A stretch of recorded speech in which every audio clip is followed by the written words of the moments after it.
जय माता दी friends, most welcome to our channel Mohivir blog. 2 दिनों से मैं वीडियो नहीं डाली हूँ, सॉरी।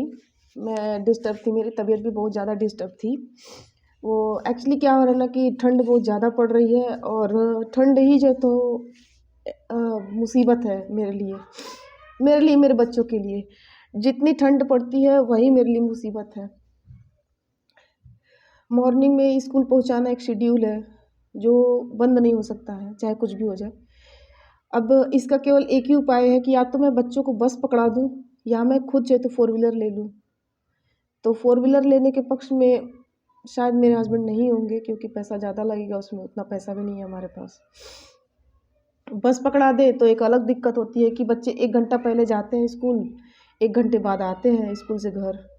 तो ये 2 घंटा जो ऊपर नीचे और सफ़र करते हैं बच्चे, 8 बजे से पहले वाला और 2 बजे के बाद वाला, वो मुझे भी नहीं अच्छा लगता है कि बच्चे इधर-उधर जो तो बस में घूमते रहते हैं। बस जब पहुँचाएगा तभी हो तो घर पे आएँगे।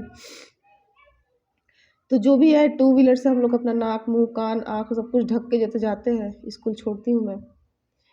बट कुछ दिनों से ना कि एक्चुअली 2 कबर्ड बनाने थे मेरे घर में। एक आगे के रूम में, एक पीछे के रूम में। हमारा घर 1 बीएच का है। तो आगे के रूम में एक कबर्ड बड़ा-सा चाहिए और छोटे पीछे के रूम में एक कबर्ड छोटा-सा चाहिए। तो हमने एक कारपेंटर को बुलाया, मैं नाम नहीं बताऊँगी, माफ़ करिएगा मुझे। क्योंकि मैं किसी के व्यक्तिगत जीवन को बर्बाद नहीं करना चाहती और ना ही मैं किसी की बुराई कर रही हूँ। हुआ कुछ ऐसा मेरे साथ कि मुझे ये कहना पड़ रहा है कि मैंने एक कारपेंटर को ऑर्डर दिया और मेरे हस्बैंड के पास पहले से उसका नंबर था। तो उस नंबर को उन्होंने कॉल किया, आया, नाप वगैरह लिया सब, दोनों रूम का, कबर्ड का। तो प्राइस काफ़ी ज़्यादा जा रहा था। मैंने कहा इतना महँगा क्या करेंगे? सामान ही न रखना है, थोड़ा कम करते हैं। फिर बात-बात में कुछ पैसे इनके चले गए कारपेंटर के पास और कारपेंटर ने ये बोला कि मैं 10 दिन बाद आपका काम स्टार्ट करूँगा, अभी मैं कहीं और बिज़ी हूँ, मैं उस काम को ख़त्म कर लेता हूँ। तो इन्होंने कहा ठीक है 10 दिन बाद ही सही। अब चूँकि मेरी मुसीबत ये है ना कि मैं एलर्जी वाली हूँ, अगर लकड़ी का काम होता है तो डस्ट उड़ेगा तो मेरा एलर्जी और बढ़ेगा। तो मैंने कहा भैया यहाँ कटिंग मत करना, नीचे करना कटिंग। उसने मेरी इस बीमारी का फ़ायदा उठाया और कहा कि मैं अपने कारखाने में कटिंग करके लाऊँगा। तो ना हमें सामान दिखाना, ना हमें कोई मटेरियल दिखाना कि किस क्वालिटी का है, कैसा है, और पैसा पहले से डन हो जाना। ये सारी मोटी-मोटी बातें हैं जो आपको गुमराह कर सकती हैं। तो इसीलिए मैं ये कहती हूँ ना कि अगर आप लोग का घर नया है या फिर आप लोग कहीं शिफ्ट हो रहे हैं या फिर आप लोग जो तो ये कबर्ड्स वगैरह बनाने की तैयारी कर रहे हैं लकड़ी का, तो प्लीज़ एक बार रुक जाइए। हस्बैंड वाइफ दोनों बैठ के एक बार सोच लीजिए करना क्या है। ऐसा करना है कि ज़िंदगी भर चले, ना कि 2-4 साल में ख़राब हो जाए। हुँ? अच्छी क्वालिटी का लेंगे तभी तो चलेगा ना 10 साल, 15 साल, 20 साल। नहीं तो कोई भी लाके घटिया क्वालिटी लगा देगा और पैसा उतना ही लेके जाएगा। तो मुझे ऐसा लगा ना कि मैं फँस रही हूँ उसके जाल में, कि वो पैसा तो ऐंठ लेगा सारा और सामान लाके लगा देगा घटिया क्वालिटी का। तो मैंने कह दिया नहीं, मुझे नहीं कराना है। और मेरे हस्बैंड ने भी कह दिया कि नहीं मुझे नहीं कराना है। तो हम लोगों ने क्या किया, गोदरेज इंटीरियो को ऑर्डर किया। गोदरेज कंपनी मैं देख रही थी गूगल पे, गूगल मैप के थ्रू मैं वहाँ पहुँची और गोदरेज इंटीरियो का कबर्ड्स वगैरह देखी मैं। तो मुझे अच्छा लगा, किफ़ायती दाम में मिल रहा है और टिकाऊ भी है, और अगर 10 साल बाद उसको कबाड़ में भी बेचे ना, तो हज़ार रुपए ज़रूर निकल जाएँगे जेब के। लेकिन वही अगर लकड़ी का काम कराते हैं या फिर गादी, गादी आप लोग जानते हैं गादी क्या होता है? गन्ने के चूरे से बनता है गादी। गन्ने के चूरे में क्या करते हैं ना, प्लास्टर ऑफ पेरिस, सीमेंट, और ये क्या कहते हैं, सीमेंट नहीं, व्हाइट सीमेंट शायद। तो ये सब मिला के और फेविकोल वगैरह मिला के गादी का प्लाई तैयार करते हैं, तो उसका काम होता है गादी। वो फिनिशिंग दे के उसको जो है तो ये सनमाइका वगैरह लगा के और उससे भी लकड़ी का कवर्स वगैरह बनता है।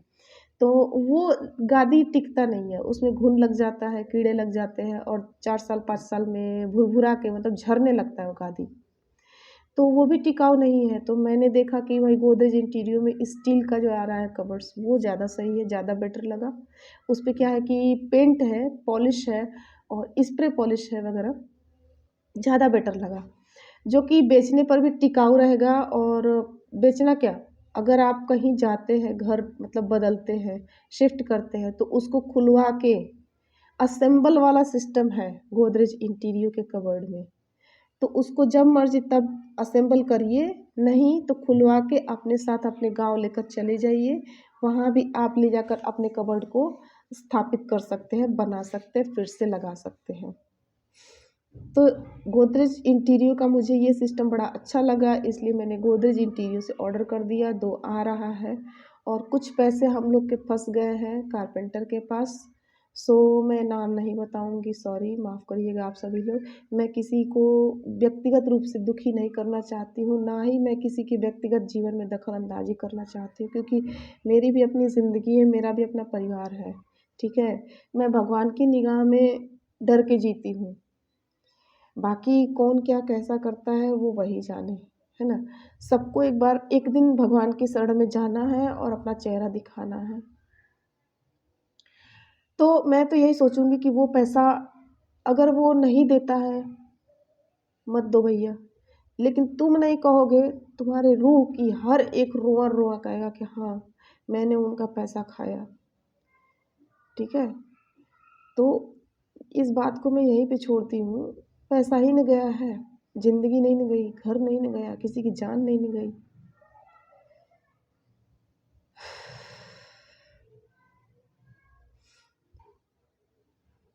कोई नहीं, मैं अपने परिवार को स्टैंड कर लेती हूँ हर हालातों से।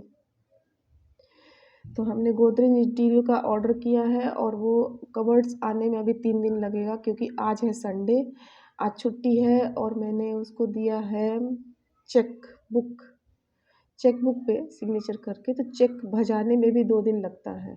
अगर मंडे को वो चेक अपना जाए तो जमा करेगा, तो ट्यूसडे तक उसका चेक तो वेरीफाई होके पैसा उनके पास जाएगा, तब जब वो अपने शोरूम से गोदरेज इंटीरियर का कबर्ड्स हमारे घर पे भेजेंगे। और जैसे ही वो हमारे घर पे आता है, मैं आप लोग को ओपन जो भी असेंबल होते हुए मैं रिकॉर्डिंग करूँगी, आप लोग को ज़रूर दिखाऊँगी। लेकिन फ्रेंड्स, इस चीज़ से हमेशा सावधान रहिए कि आप अगर अपने घर में लकड़ी का काम कराने जा रहे हैं, तो प्लीज़ अलर्ट हो जाइए कि लकड़ी का काम तभी कराइए जब बहुत ज़्यादा ज़रूरी हो। और नहीं ज़रूरी है तो आप अपना जैसे गोदरेज इंटीरियर, चाहे किसी भी कंपनी में, गोदरेज का भी ऐड नहीं कर रही हूँ, आप किसी भी कंपनी का ले सकते हैं, स्टील का, लोहे का, जो भी है कबर्ड, या फिर किचन भी आप बनवा सकते हैं। लकड़ी के कामों से बचिए, क्योंकि लकड़ी है नहीं, कहीं भी नहीं है। जंगल तो कट चुके जितने कटने थे, अब तो सिर्फ प्लास्टिक ही प्लास्टिक दिखता है, प्लास्टिक का चाल चलन है। और लकड़ी भी अगर मिल भी रहा है तो उतना टिकाऊ नहीं है जो लंबे समय तक टिके। तो भरसक यही करिए कि स्टील, लोहे का ही यूज़ करिए अपने घरों में, कबर्ड्स के लिए या फिर बेड के लिए या फिर टेबल के लिए, चाहे चेयर्स के लिए, जो भी है। तो मिलते हैं नेक्स्ट वीडियो में, तब तक के लिए बाय, टेक केयर, अपना ख्याल रखिएगा।